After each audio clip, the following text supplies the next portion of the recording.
میں کبھی بھی یہ پاکستان اور انڈیا کی جو گریلا جنگیں آپس میں کہ اوپر سے امن کے معاہدے ہیں، اٹامک تنصیبات کا بھی تبادلہ ہو رہا ہے ماشاء اللہ تعالی، اور فوجیں بھی بارڈر پہ موجود ہیں، لیکن اندر بندے گھسا کے ایک دوسرے کی عوام کو مارنا، تکلیف میں رکھنا، اس چیز کی کوئی اجازت نہیں اسلام کے اندر، اور ان چیزوں نے ہمیں نقصان پہنچایا ہے۔ یہاں کی کئی جہادی تنظیمیں جو یہ ایکٹیویٹی پرفارم کرتی رہیں آج بے روزگار ہو گئے، ایف اے ٹی ایف حافظہ اللہ تعالی کی برکت سے، اور بعد میں ضرب عزب حافظہ اللہ تعالی، اور رد الفساد حافظہ اللہ تعالی، اور ابھی کوئی نیا حافظہ اللہ بھی آنے والا ہے یہ پشاور انسیڈنٹ کے بعد۔ تو اس کی برکت سے اب سب کو سمجھ آ گئی ہے کہ ان چیزوں کا کوئی فائدہ نہیں ہے۔ قرآن و سنت کی روشنی میں تو یہ پہلی فراڈ تھا جو کچھ ہو رہا تھا، لیکن اس کے خلاف جو بھی بولتا تھا اسے کہتے تھے یہ غدار وطن ہے۔ جو لوگ ان کو اس وقت مت دیا کرتے تھے وہ غدار وطن تھے، تو آج انہیں میڈلز بنانے چاہیے کہ تم نے ذلیل و خوار کر کے اس قوم کو اس پستی میں گرا کے جو سبق سیکھا ہے، تو ایٹ لیسٹ ان لوگوں کا شکریہ ادا کرو جو اس وقت تمہیں سمجھایا کرتے تھے۔ آج بھی سنبھل جاؤ، ورنہ آپ یہ دیکھ لیں جو پشاور انسیڈنٹ ہوا ہے، یار مجھے بتائیں اس واقعے کے بعد ہم مسلمان کس منہ سے نان مسلمز کو یہ دعوت دے سکتے ہیں کہ اسلام از اے ریلیجن آف پیس؟ وہ کہیں گے اے پیس، کہ مارنے والے بھی مسلمان، مرنے والے بھی مسلمان، مارنے والا بھی اپنے آپ کو شہید سمجھ رہا ہے، اور جسے مارا جا رہا ہے وہ بھی اپنے آپ کو شہید سمجھ رہا ہے۔ داڑھی اس نے بھی رکھی ہوئی ہے، داڑھی اس نے بھی رکھی ہوئی ہے، اور فخریہ ذمہ داریاں قبول کی جاتی ہیں۔ یار مسجد میں، اسلام میں تو آپ کسی غیر مسلم کی عبادت گاہ کے اوپر بھی اس طریقے سے حملہ نہیں کر سکتے، اور ایک اللہ، ایک رسول، ایک قرآن کے ماننے والے دین کے نام کے اوپر یہ سب کچھ کر رہے ہیں، اور پھر فخریہ وہ ذمہ داری قبول کرتے ہیں کہ جی ہم نے یہ کارنامہ کیا ہے۔ آج اللہ کے نبی علیہ السلام دنیا میں موجود ہوں تو یہ لوگ جو کہ ذمہ داریاں قبول کر رہے ہیں، کیا ان سے خوش ہوں گے یا اعلان برات کر دیں گے؟ اللہ کے نبی علیہ السلام تو ان سے فرمائیں گے کہ بھائی قرآن تم نے نہیں پڑھا تھا؟ سورۃ المائدہ کی آیت نمبر 32 کہ جس نے ایک جان کو ابھی ناحق قتل کیا سوائے 2 استثناء کے، کہ قتل کے بدلے قتل ہو رہا ہو، اور وہ بھی جوڈیشری کے تھرو قاتل کو قتل کیا جائے گا، یہ نہیں کہ انہوں نے ہمارے اتنے بندے مارے ہم اتنے مار دیں گے، نہ، یا فساد فی الارض کرتا ہو وہ بھی جوڈیشری کے تھرو، یہ نہیں ہے کہ میں ڈیسائیڈ کروں گا کہ یہ جو ہے غدار وطن ہے اور یہ حب الوطنی کا سرٹیفکیٹ سے ملتا ہے، نہیں، جوڈیشری کے تھرو۔ یہ 2 استثناء، ان کے سوا اگر کسی انسان نے دوسرے انسان کو قتل کیا، انسان کو، مسلمان نہیں، کوئی بھی زیرو انسان، گویا اس نے پوری انسانیت کا قتل کیا، اور جس نے ایک جان کی زندگی بچائی گویا اس نے پوری انسانیت کو بچا لیا۔ اور پھر جس شان سے اللہ تعالیٰ نے سورۃ البقرہ میں فرمایا وَلَكُمْ فِي الْقِصَاصِ حَيَاةٌ يَا أُولِي الْأَلْبَابِ،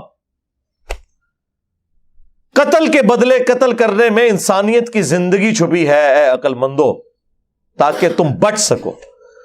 باقی تمام گناہوں کے لیے اسلام میں یہ ہے کہ معافی اور درگزر کی روش اختیار کرو، لیکن قتل اتنا بڑا جرم ہے کہ اس کے اگینسٹ اللہ نے فرمایا کہ قتل کے بدلے قتل کرنے میں انسانیت کی زندگی چھپی ہے، کیونکہ قتل کے بدلے جب قتل آپ نہیں کریں گے تو ڈیٹرنس نہیں ہوگی، ڈیٹرنس نہیں ہوگی تو قاتل کو اور موقع ملے گا۔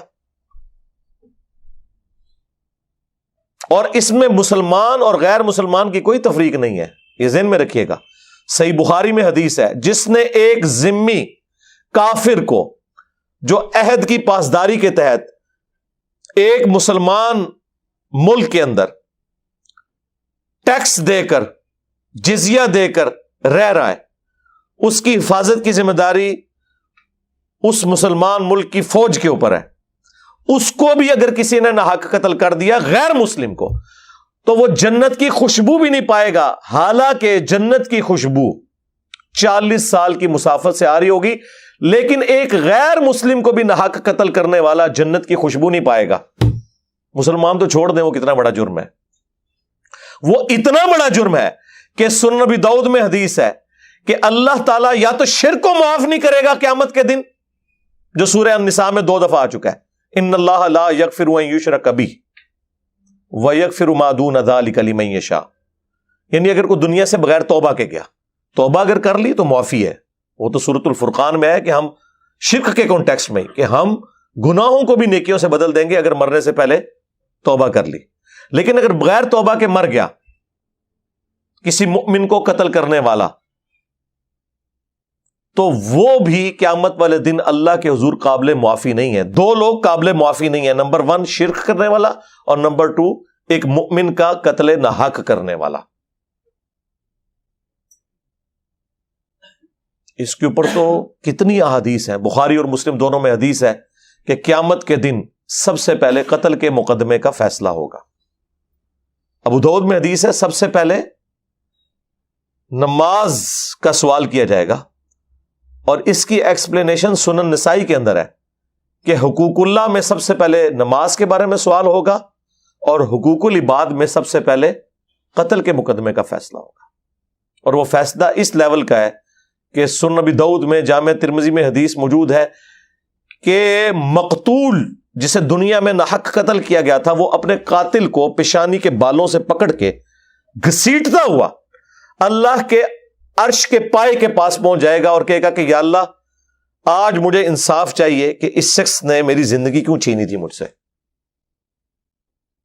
یعنی اس کی اتنی فریگنس ہوگی، اور نبی اسلام کے الفاظ ہیں کہ اس کی رگوں سے خون بہ رہا ہوگا، اور اس نے اپنے قاتل کو پکڑا ہوگا پیشانی کے بالوں سے۔ اتنا سینسٹیو ایشو، اسی لیے جامعہ ترمذی میں، سنن ابن ماجہ میں موجود ہے کہ نبی علیہ السلام نے فرمایا کہ کعبے کی خوشبو بڑی اچھی ہے، لیکن اللہ کی قسم اللہ کے نزدیک ایک مؤمن کی حرمت کعبے سے بھی بڑھ کر ہے۔ اس طرح ترمذی کے اندر آیا ہے کہ اگر کوئی شخص پوری دنیا کو تباہ و برباد کر دے، اور پوری دنیا میں مکہ مدینہ بھی آتے ہیں، اس سے بڑا جرم ہے کسی مؤمن کو ناحق قتل کرنا اللہ کے نزدیک۔ ایک ترمذی میں روایت ہے، اس کی سند میں کلام ہے، لیکن اپنے اصول میں وہ حدیث بالکل ٹھیک ہے، کیونکہ بخاری میں اسے سپورٹیو ایک حدیث ہے۔ ترمذی کے الفاظ ہیں کہ اگر زمین و آسمان کی ساری مخلوقات مل کے ایک مومن کو قتل کر دے تو اللہ تعالیٰ پرواہ نہیں کرے گا کہ یہ پوری زمین و آسمان کی مخلوقات ایک طرف ہیں، سارے جہنم میں پھینک دیے جائیں گے ایک مومن کے قتل کے بدلے میں۔ اور اس کو سپورٹیو وہ بخاری کی حدیث ہے، جب حضرت عمر فاروق رضی اللہ تعالیٰ عنہ کے سامنے ایک قتل کا مقدمہ پیش ہوا اور آپ رضی اللہ تعالی عنہ کو بتایا گیا کہ اس میں فلاں گاؤں والے شامل ہیں، تو آپ نے فرمایا اگر پورا گاؤں بھی شامل ہوا نا، میں سب کو اس کے بدلے میں قتل کرواؤں گا۔ یہ جناب انسانی جان کی اہمیت ہے، اور یہاں پہ آپ دیکھ لیں انسانی جان کی کوئی اہمیت نہیں، اور ایک مسلمان دوسرے مسلمان کو قتل کر رہا ہے اسلام کے نام کے اوپر۔ یہ کون سا اسلام ہے؟ اور پھر میں سلوٹ کرتا ہوں افغانستان کی گورنمنٹ کو، حالانکہ میں ان سے ایکسپیکٹ نہیں کر رہا تھا جتنے آج کل وہ ہارڈ لائنر ہوئے ہیں پاکستان کے حوالے سے، کہ انہوں نے اس واقعے کو کنڈیم کیا۔ اور اس کے پیچھے بھی میں سمجھتا ہوں سوشل میڈیا کا کردار ہے، انہیں آئیڈیا ہو گیا کہ یار یہ تو اب دنیا پڑھ لکھ گئی ہے میرے بھائی، کیا لوگ جاہل ہیں؟ لوگوں کو نہیں پتا کہ اس طرح کی ایکٹیویٹیز پرفارم کر کے آپ عزت منائیں گے؟ تو انہیں آئیڈیا ہوا کہ لوگ تو مذہبی طبقے سے متنفر ہو رہے ہیں، تو سب سے پہلے انہوں نے ایک آفیشیل بیان جاری کیا افغانستان والوں نے کہ جی ہم اس واقعے کی مذمت کرتے ہیں، اس طرح کا کوئی واقعہ مسلمانوں کے اوپر کرنا حرام ہے، اور مسجد میں تو کرنا بدرجہ اولا حرام ہے۔ ماشاءاللہ، بس اتنی سی بات تھی، ادھر جو ماشاءاللہ مجاہدین تھے نا، ان کا وضو بھی ٹوٹ گیا۔ جو کل تک فخریہ کہہ رہے تھے ہم نے یہ کارنامہ کیا، انہوں نے کہا جی ہمارا اس کارنامے سے کوئی تعلق ہی نہیں ہے۔ حالانکہ حقیقت بات یہی ہے کہ یہ لوگ انوالو ہیں۔ ہم ہر بات کو جی غیر مسلموں کی سازش ہے، یار غیر مسلم نے تو سازش ہی کرنی ہے نا آپ کے خلاف، آپ کی طرف سے انہوں نے حج اور عمرے ادا کرنے ہیں، صدقہ اور خیرات کرنا ہے اللہ کی راہ میں انہوں نے، آپ کیا کر رہے ہیں؟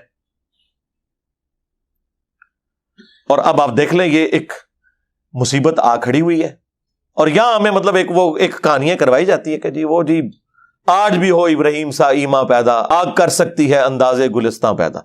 جی جناب بالکل، انشاءاللہ نہ ابراہیم جیسا ایمان ہوگا اور نہ کبھی آگ ٹھنڈی ہوگی۔ اس شیراں تو باہر نکلو اللہ دے بندے ہو، معجزات کا کوئی لینا دینا نہیں ہے، عام کیسز کے اندر وہ انبیاء کے ساتھ خاص ہیں۔ اس کے بعد بھی اگر کرامت زیادہ سے زیادہ یہ ہو سکتی ہے کہ اللہ تعالیٰ کسی کی دعا قبول کر لے، ادروائز دنیا کو اللہ نے اسباب کے ساتھ جوڑا ہوا ہے میرے بھائی۔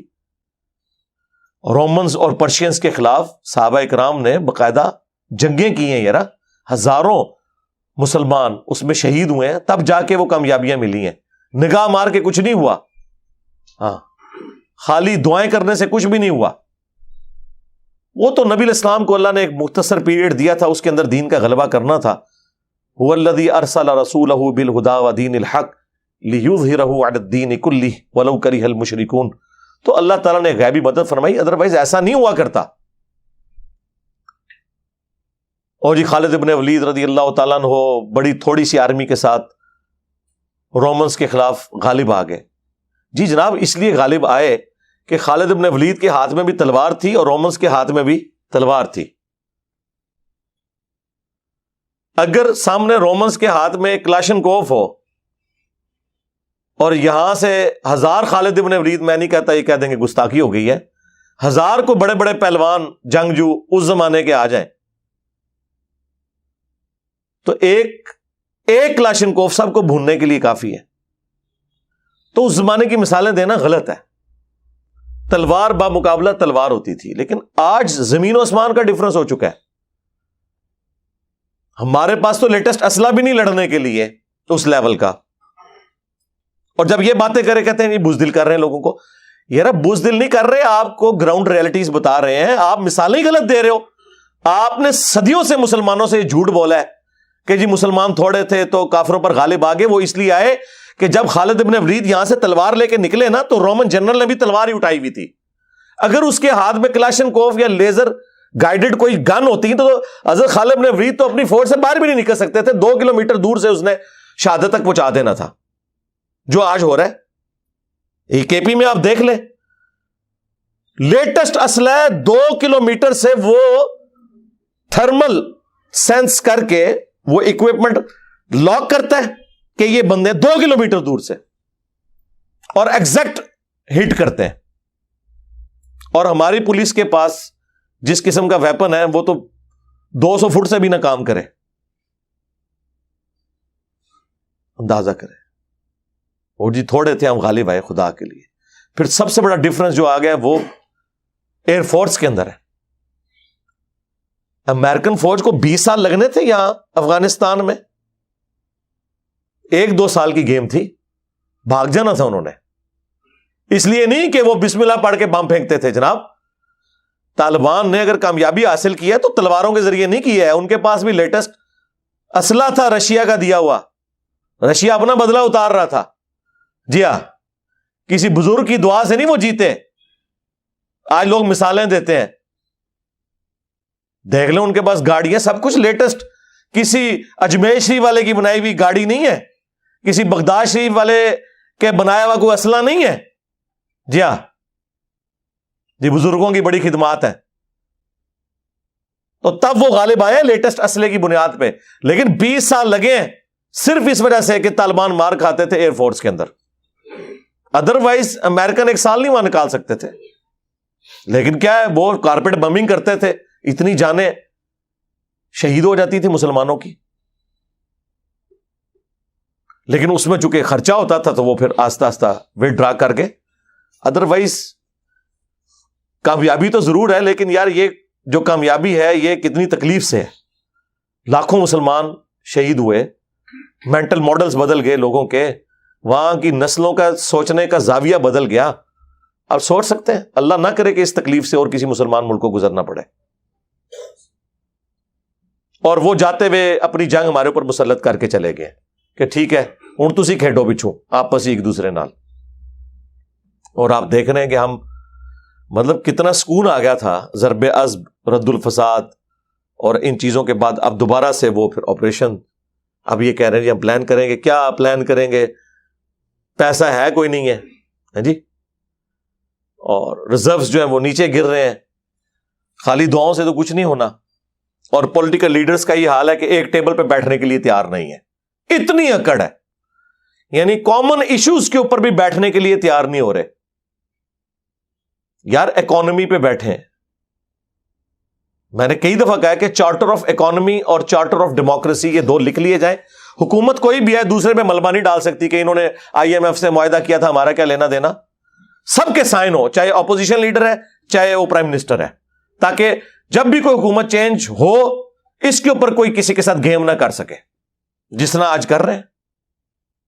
اب خان صاحب کو پتا ہے وہ جاتے ہوئے کیا کر کے گئے ہیں، لیکن ماشاءاللہ پوری دلیری سے باتیں کر رہے ہیں اور ان کا سودا بک رہا ہے. اور یہ جو چیمپئن آ کے سنایا کرتے تھے ہمیں کہ جناب ایک دفعہ ہمیں حکومت دیں تو ہم یہ کر دیں گے وہ کر دیں گے، ان کی نااہلی بھی آپ کے سامنے کھل کے آ چکی ہے. اب یہ کہہ رہے ہیں ہمیں تو اندازہ ہی نہیں تھا کہ اتنی بڑی تباہی ہوئی ہے. تو سرکار پھر اڑدا تیر بغل چ لیا کیوں سی جے اندازہ نہیں سی تانوں. پولیٹیکل انسٹیبلٹی ہی اکانومی کو نیچے لے جاتی ہے. چلنے دو یار 5 سال اسمبلیاں، 3.5 سال برداشت کر لیا تھا، 1.5 سال اور کر لیتے یار، کیا فرق پڑتا ہے؟ کیا ہو جانا تھا؟ لیکن ایٹ لیسٹ اسٹیبلٹی تو ملک کے اندر آئے. اب پرائم منسٹر نے وہ آل پارٹی کانفرنس بلائی ہے، خان صاحب کہہ رہے میں نے نہیں جانا. ٹھیک ہے سرکار، اگر آپ کی ایگو ہرٹ ہو رہی ہے آپ نہ جائیں، اپنا ریپ کوئی بھیج دیں یار. اور ان کی اکڑ دیکھیں، وہ آ کے میڈیا میں بتا رہے ہیں کہ جی ہم نے تمام پارٹیوں کو دعوت دی ہے، اور PTI والوں کا کہنا ہے جی ہمیں ریٹن میں کوئی کاغذ موصول نہیں ہوا. تو اس کا تو مطلب اگر یہ صحیح کہہ رہے ہیں، وہ کل میں پرویز خٹک صاحب کا بیان سن رہا تھا کہ آپ ریٹن میں بلائیں، اگر یہ بیان ٹھیک ہے تو سرکار یہ تو آپ لوگ 2 نمبری کر رہے ہیں حکومت میں بیٹھ کے، کہ آپ لوگ صرف پولیٹیکل گیم کر رہے ہیں کہ آگے میڈیا کو بتا رہے ہیں کہ ہم نے پارٹیز کی کانفرنس بلائی ہے. کیا گورنمنٹ میں اس طریقے سے معاملات ہوتے ہیں؟ ہر چیز ڈاکومنٹ میں ہوتی ہے. اتنی اکڑ ہے، ایک کاغذ نہیں آپ لوگ لکھ سکتے؟ ہاں کاغذ لکھیں، میڈیا پہ دکھائیں کہ یہ ہم نے خان صاحب کو کاغذ لکھا ہے، وہ نہیں آ رہے. ٹھیک ہے، پھر پاکستانی عوام کا کام ہے کہ خان صاحب سے پوچھے گی کہ ہاں جناب اب یہ کسی ذات کے جھنڈے کے لیے نہیں بیٹھ رہے، ملک کے لیے بیٹھ رہے. پھر نہ وہ بیٹھے تو دیکھیں پھر قوم ان سے خود پوچھے گی. لیکن میں اپنی بات کرتا ہوں، میں ان کی جگہ ہونا تو میں کاغذ کا بھی انتظار نہ کروں. خود نہیں جانا چاہتا ایٹ لیسٹ اپنا ریپ بھیجوں کہ یار چلو فی الحال کو معاملہ آگے سٹارٹ تو ہو کہ کیا کرنا ہے، کیا ڈیسیژن کرنا ہے. پاکستانی عوام پریشان ہے. ہم سے آ کے لوگ لائیو سیشنز میں پوچھ رہے ہیں کہ جی ملک ڈیفالٹ ہونے کے قریب ہے، بتائیں ہم کیا کریں، کدھر جائیں، 22 کروڑ عوام کو کہاں لے کے جائیں گے. اگر خدا نہ خواستہ کوئی ایسا مسئلہ ہوتا ہے تو ہماری کیا ذمہ داری بنتی ہے. اب اس کے اوپر بھی بات کرتے ہوئے میں ڈرتا ہوں کہ کیا مطلب اس پہ میں بات کروں اس حوالے سے کہ الٹا یہ کہنا شروع کر دیا جائے کہ یہ تو جناب چاہ رہے کہ ڈیفالٹ ہو جائے. یہاں تو ہر بندے کا الٹا گیئر لگا ہوا ہے نا. کوئی بندہ کسی کو صحیح مت دے رہا ہو نا تو وہ بجائے اس سے وہ عقل کی بات لینے کے اس پہ ہی الٹا الزام لگا دیا جاتا ہے جناب کہ یہ تو آپ تو یہ چاہتے ہیں کہ ایسا ہونے کے بعد تو پھر آپ دیکھ لیں کیا صورتحال ہوتی ہے ملکوں کی. اور میں تو کہتا ہوں اللہ معافی دے ایسا کوئی ایسا معاملہ ادھر نہ ہو. لوگ کہتے ہیں نا جی ہوتا ہے پھر ملک کھڑے ہو جاتے ہیں. سرکار ملک کھڑے ہوتے ہیں، ہجوم نہیں کھڑے ہوتے. ہاں اس ملک کے اندر آپ کو کوئی ایک خیر کی چیز یونٹی کے پوائنٹ آف ویو سے کوئی نظر آتی ہے؟ کوئی ایک چیز کہ ہاں جی یہ ہے. سب سے بڑا خیر ہمارا دین ہو سکتا تھا نا، اس میں بھی فرقیاں بھی بنی ہوئی ہیں آگے. پولیٹیکل لیڈرز ایک دوسرے کے جانی دشمن. اسٹیبلشمنٹ نے 70 سالوں کے اندر جو اس ملک کے ساتھ کھلواڑ کیا وہ تو اب اس ٹائم بیگی بلی بنے ہوئے ہیں. کوئی بات کرنے کے لیے تیار نہیں. انہیں پتا کہ یار اب ہم کیا بات کریں گے. سوشل میڈیا کے اوپر لوگ ٹرولنگ کرتے ہیں. اور یہ بات میں کوئی فخری یعنی دکھ سے کر رہا ہوں. کسی ملک میں اللہ نہ کرے کہ ایسا ہو کہ پاکستان کی عوام اور پاکستان کی فوج آمنے سامنے آ جائے. یہ کبھی نہیں ہونا چاہیے کسی بھی ملک کے لیے, اور پاکستان کے لیے تو ہم بالخصوص بات کریں گے. لیکن ظاہر ہے کہ 70 سال کی غلطیاں صرف 2-4 ٹویٹیں کرنے سے اور اے پولیٹیکل کی اناؤنسمنٹ کرنے کے, پریس کانفرنس کرنے سے تو معاف نہیں ہوں گے. یہ کوئی کمپیوٹر کا پروگرام تو نہیں جو انڈو کر کے آپ پرانی پوزیشن پہ لے جائیں گے. یہ تو انڈو نہیں ہوتا, یہ ڈو تو ہوتا ہے کچھ سالوں کے اندر, انڈو کرتے ہوئے صدیاں لگ جاتی ہیں. تو وہ ہم بھگت رہے ہیں, آپ دیکھ رہے ہیں ہمارے بچے شہید ہو رہے ہیں وہاں پہ. اور آپ لوگوں کو تو اندازہ نہیں ہے, کے پی میں تو لوگ پولیس اور فوج کی نوکریاں بھی چھوڑ دیتے ہیں, ان کے گھر والوں کو آگے تھریٹ کرتے ہیں وہ کہ اس کو واپس بلاؤ ورنہ یہ فیملی کو قتل کر دیں گے. کتنے لوگ ریزائن کر کے جا چکے ہیں جی یہ پچھلے 10-15 سالوں کے اندر. یہ بڑا مشکل وقت آیا ہوا اس حوالے سے مسلمانوں کے اوپر, پاکستانیوں کے اوپر. ہم دعا ہی کر سکتے ہیں کہ اللہ تعالیٰ ان مصیبتوں سے, پریشانیوں سے پاکستانی قوم کو نجات دے. لیکن صرف دعائیں کرنے سے کچھ نہیں ہونا جب تک کہ ہم انسان کے بچے نہیں بنتے, اپنا قبلہ درست نہیں کرتے, کچھ بھی نہیں ہونا. او جی ہمیں بچپن سے او جی پاکستان جو ہے, یہ دیکھیں یہ کیسی کہانی ہے, آ کے نا آپ کو یہ ویلاگر سنا رہے ہیں جی پاکستان ایک خاص مقصد کے لیے بنا ہے, یہ کوئی اللہ کا خاص فضل ہے, انشاءاللہ اس کو کچھ نہیں ہوگا. اور چھڑ دو یہ ساری آپ کہانیاں نا 1971 میں بھی کرواتے تھے, بنگلہ دیش بن گیا, ہاں آپ کی قنوت نازلہ دھری کی دھری رہ گئی. پاکستان جب بنا تھا تو اس وقت بنگلہ دیش پاکستان کا حصہ تھا نا, بلکہ پاکستان بنانے والے وہ لوگ تھے. اس وقت بھی آپ کو یہی کہانیاں چل رہی ہوتی تھی جناب, انہیں جی پاکستان ہوتے اللہ کا ہاتھ ہے جی, 2 ٹوٹے ہو گیا. آج تک ہمارا وہ زخم نہیں ہم سی سکے. چلے ان کے حق میں تو بہتر ہو گیا, ان کی تو اکانومی اوپر چلی گئی. یہ کہانیاں چھوڑ دیں. ہم بچپن سے نا یہ سنتے آ رہے ہیں اور جی پاکستان پہ اللہ کا ایسا فضل ہے, جو آتا ہے کھاتا ہے, لیکن ملک میں کچھ نہیں ہوتا جی. ان لاکھ پتا کیا جی, ہاں اور ایسی وہ اندر ساری خرابی سی, وہ آخری ٹائم ہی پتا لگتا ہے کہ 4th سٹیج دا کینسر ہو چکا ہوا ہے. وہ دیمک بھی جب درخت کو چاٹتی ہے نا تو باہر ایک ہلکی سی چھال رہ جاتی ہے, وہ اینڈ میں جا کے پتا چلتا ہے اوہو کھایا جا رہا تھا. وہ جو اوپر پردہ تھا وہ یہ تھا, بقول عمران خان صاحب کے کرائے کے قاتل ہم لوگ بنے ہوئے تھے, بیساکھیاں انہوں نے ہمیں دی ہوئی تھیں, اور ان قتل کرنے کے سبب ہمیں باہر سے ڈالرز آتے تھے.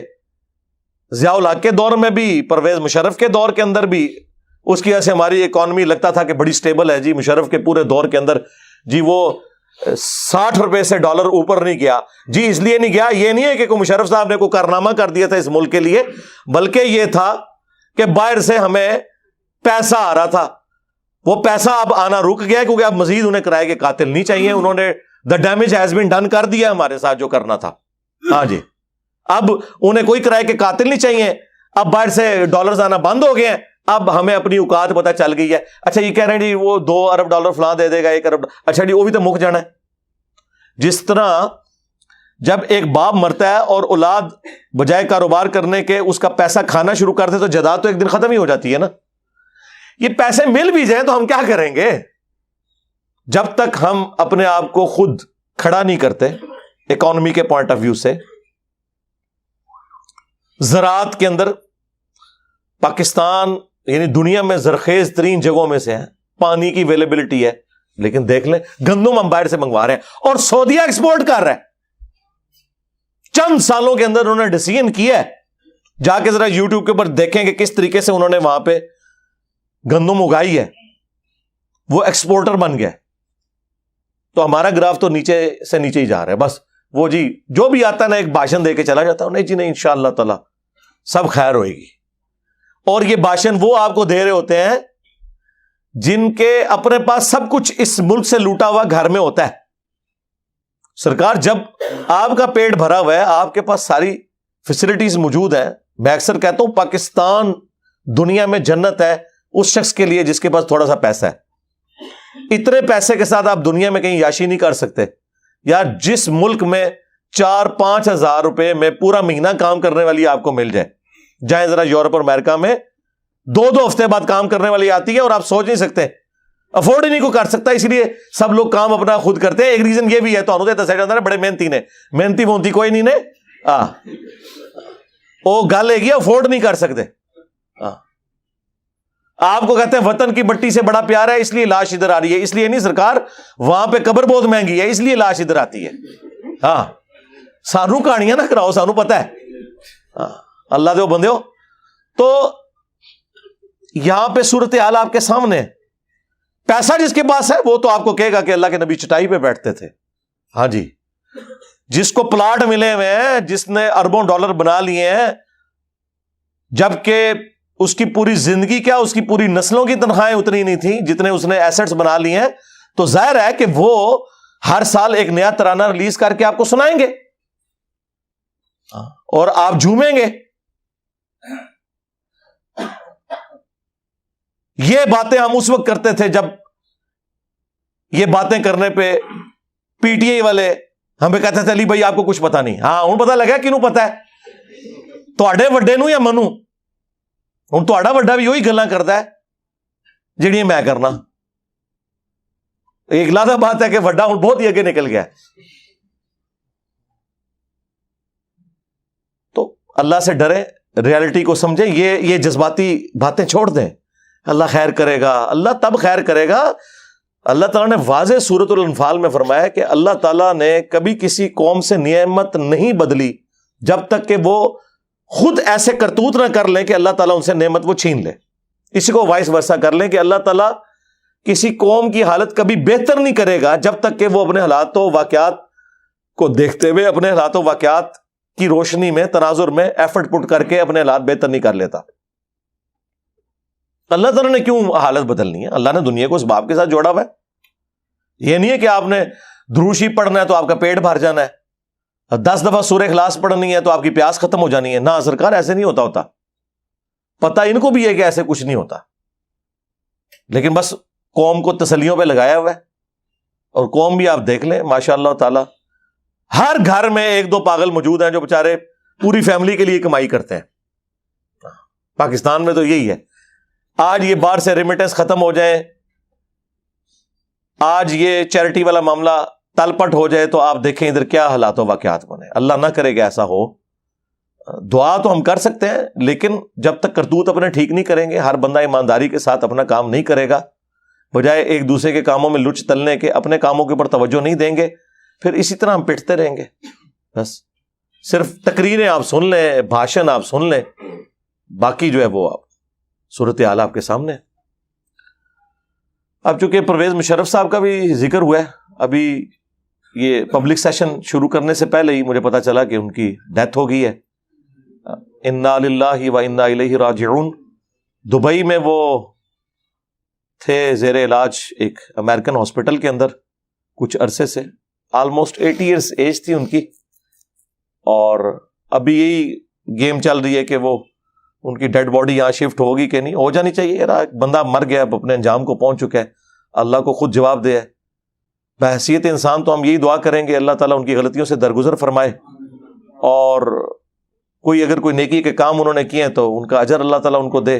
باقی ظاہر ہے کہ لا تزر وازرۃ وزر اخرى, کوئی جان بوجھ اٹھانے والی قیامت کے دن دوسرے کے گناہوں کا بوجھ نہیں اٹھا سکتی. وہ تو اللہ تعالیٰ کا واضح فیصلہ ہے. پرویز مشرف صاحب کی زندگی جو ہے وہ کنٹروورسی سے عبارت ہے. چند ایک ان کے اچھے کام بھی ہیں, پہلے میں ان کا ذکر کر لوں, اور برے کام تو آپ سب کو پتہ ہی ہیں, وہ سارے پولیٹیکل لیڈرز آپ کو بتاتے رہتے ہیں. جو میں نے ان کے اندر ایک اچھی چیز دیکھی اس حوالے سے, 2 کام ہی مجھے ایک اچھے لگے ان کے, جو انہوں نے اپنی حکومت کے دوران کیے. ایک تو جو انہوں نے نیسکوم کا ادارہ بنایا ڈاکٹر سمر مبارک بند صاحب کی سربراہی میں 99-2000 کے اندر, پاکستان کی مختلف ڈیفنس جو آرگنائزیشنز تھیں وہ سکیٹرڈ فارم کے اندر تھیں, ان کو ایک پلیٹ فارم پہ اکٹھا کیا, نیسکوم ادارہ بنایا, اس میں NDCB, PMOB, AWCB اور باقی ادارے. یہ ایک انہوں نے بہت اچھا کام کیا, اور ہیوی بجٹ رکھا.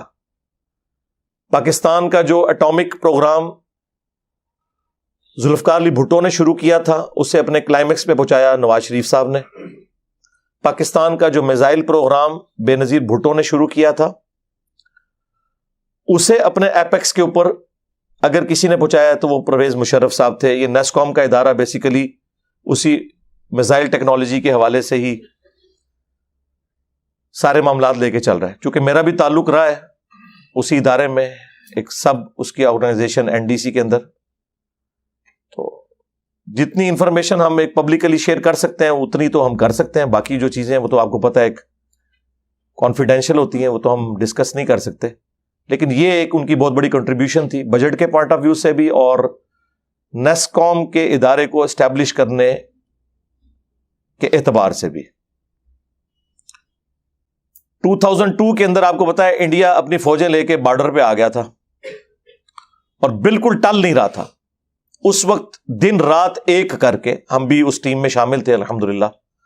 پاکستان نے اس وقت غوری میزائل کا ایک تجربہ کیا اور وہ تجربہ ہمارے جیلم شہر سے ہی ہوا تھا, قلعہ روہتاس کے پاس, کیا جگہ کا نام ہے, ٹلہ جوگیاں سے. تو اس کی اتنی دھاگ بیٹھی کہ انڈین فوج پھر بیک فٹ پہ چلی گئی. پاکستان کے پاس اس وقت ڈیٹرنس جو ہے نا وہ پاکستان کا اٹامک پروگرام ہی ہے, ادروائز عددی اکثریت تو انہیں حاصل ہے. وہ ڈرتے ہیں تو ہمارے اس میزائل پروگرام سے. خالی اٹامک بم تو کوئی چیز نہیں ہے اگر آپ کے پاس میزائل نہیں ہے, کیونکہ میزائل کے بغیر آپ اٹامک ویپن کہیں پہ پھینک نہیں سکتے. جہاز کے ذریعے تو یہ نہیں لے کے جایا جا سکتا. اس کی وجہ یہ ہے کہ جہاز کو تو ٹارگٹ کیا جا سکتا ہے, اس کی سپیڈ تو اتنی نہیں ہوتی.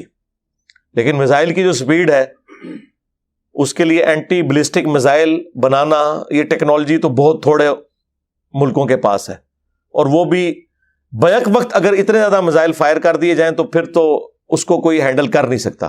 اس لیے میزائل پروگرام کے بغیر آپ کا اٹامک ویپن کسی کام کا نہیں ہے. تو اس اعتبار سے پاکستان نے ماشاءاللہ غوری میزائل, پھر شاہین اور پھر بابر, غزنوی, یہ مختلف ماشاءاللہ پوری سیریز شروع ہوئیں اور وہ اوپر تک گئیں. یہ میں مشرف صاحب کو ایک کریڈٹ اس حوالے سے دوں گا کہ یہ ان کی بہت بڑی ایک کنٹریبیوشن تھی اس وقت. اور دوسرا جو ان کا ایک کام جو شاید اس وقت کی بھی ضرورت تھا پھر بھی انہیں کریڈٹ ملتا ہے کہ میڈیا کو آزاد کیا گیا, پرائیویٹ ٹی وی چینلز شروع ہوئے. اسی وقت آپ کو پتا ہے جیو آیا, پھر ARY اور باقی چینلز شروع ہوئے 2002-03 کے اندر. اور اس کی برکت یہ ہوئی کہ انڈیا جو میڈیا کی ایک وار پاکستان کے اوپر تھوپے ہوئے تھا اس کا مقابلہ PTV نہ اس وقت کر سک رہا تھا نہ آج. ظاہر ہے کہ جب آپ ٹیلنٹ کی بجائے سفارشی لوگ بھرتی کریں گے وہ آپ کو کیا آؤٹ پٹ دیں گے. لیکن پرائیویٹ چینلز کے اندر ٹیلنٹ کے اوپر لوگ سامنے آئے اور ماشاء اللہ تعالی جس طریقے سے انہوں نے پاکستان کا مقدمہ لڑا, یہ کریڈٹ بھی مشرف صاحب کو جاتا ہے کہ ان کے دور کے اندر یہ آزادی میڈیا کی آئی, اگرچہ اس کے سب سے بڑے وکٹم وہ خود بھی بنے. یہ وکلاء کی تحریک کبھی کامیاب نہیں ہونی تھی اگر اس وقت میڈیا آزاد نہ ہوتا. مجھے ابھی بھی یاد ہے کہ وہ پوری رات پروگرام جیو پہ چل رہا تھا اور کامران خان صاحب اس وقت جیو پہ ہوتے تھے اور وہ لائیو کوریج آ رہی تھی کہ جی اب قافلہ وہاں سے نکل پڑا ہے, اب نواز شریف صاحب نے جوائن کر لیا ہے.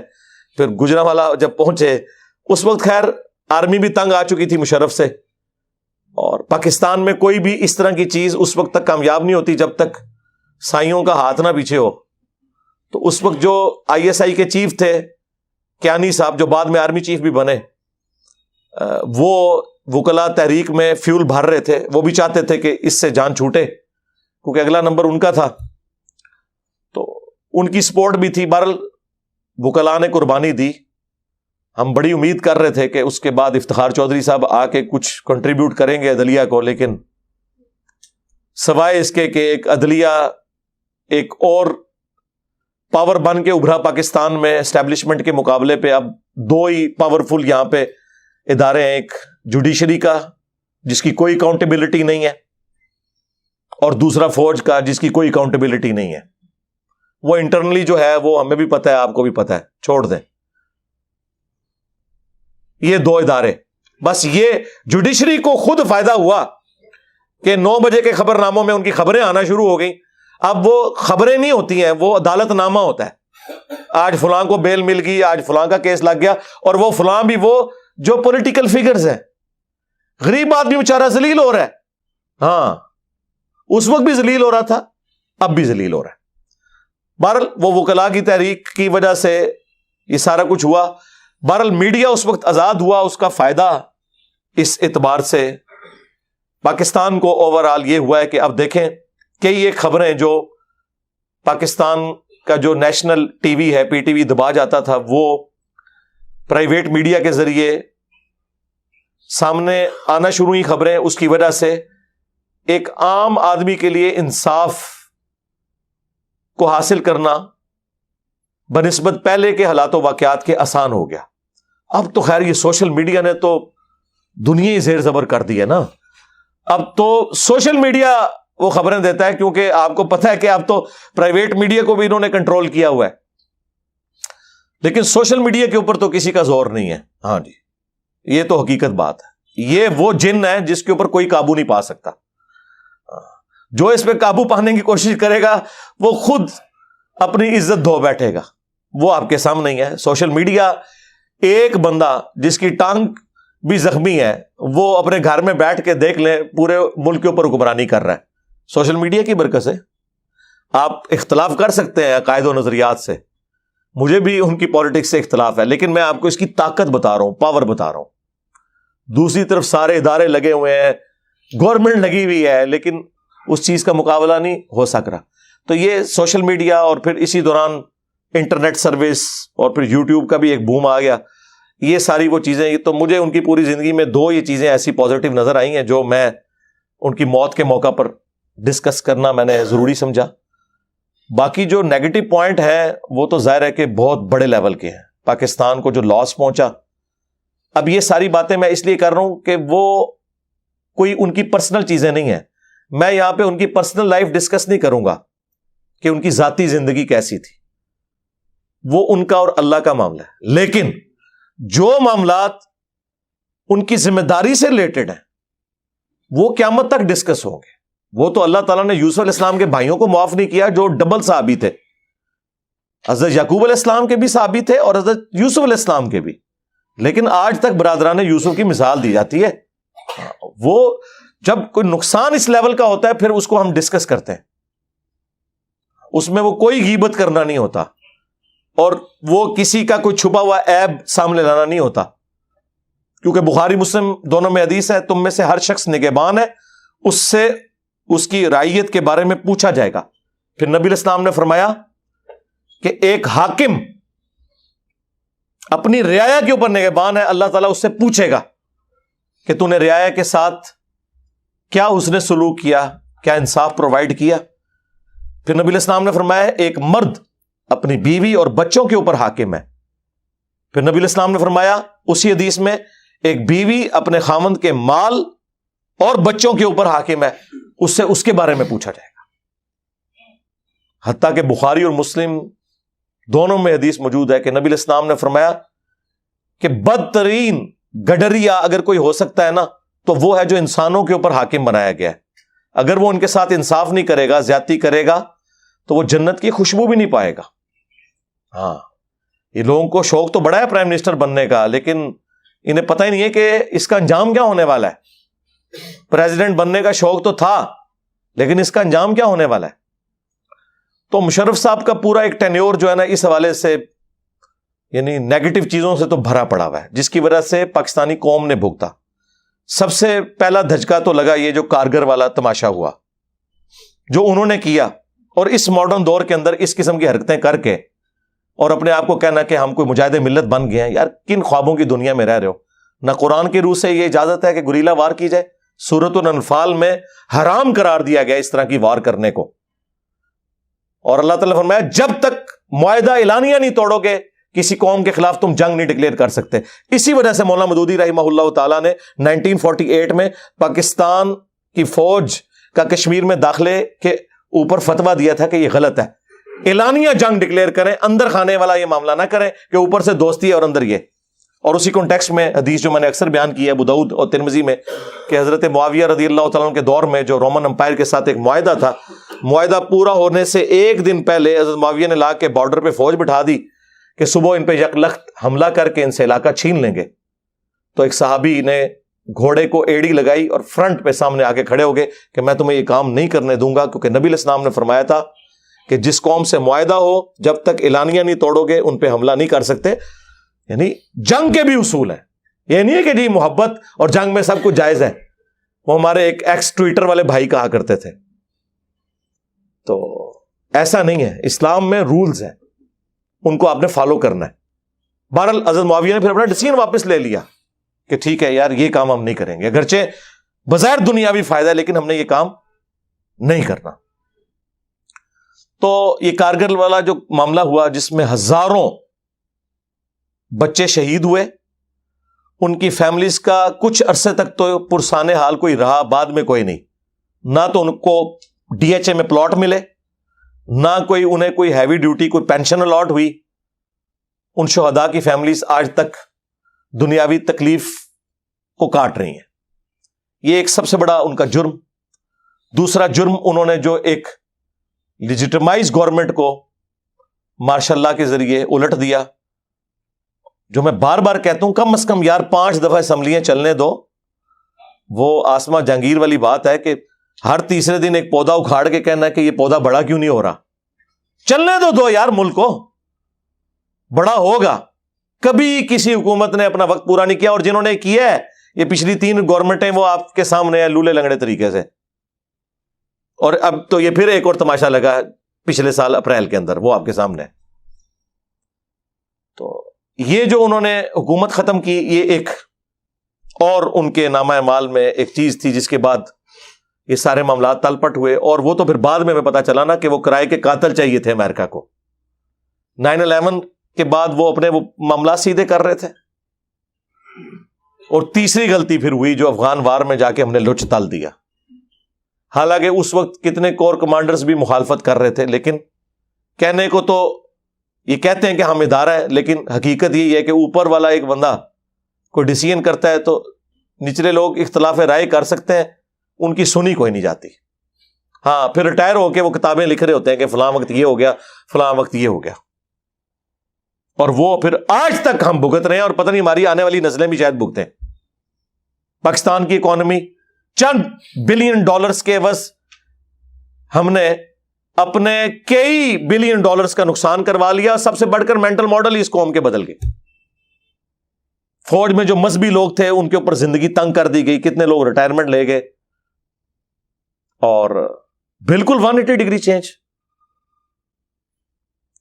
وار آن ٹیرر کے نام کے اوپر. یہ سارے کے سارا معاملہ چلتا رہا,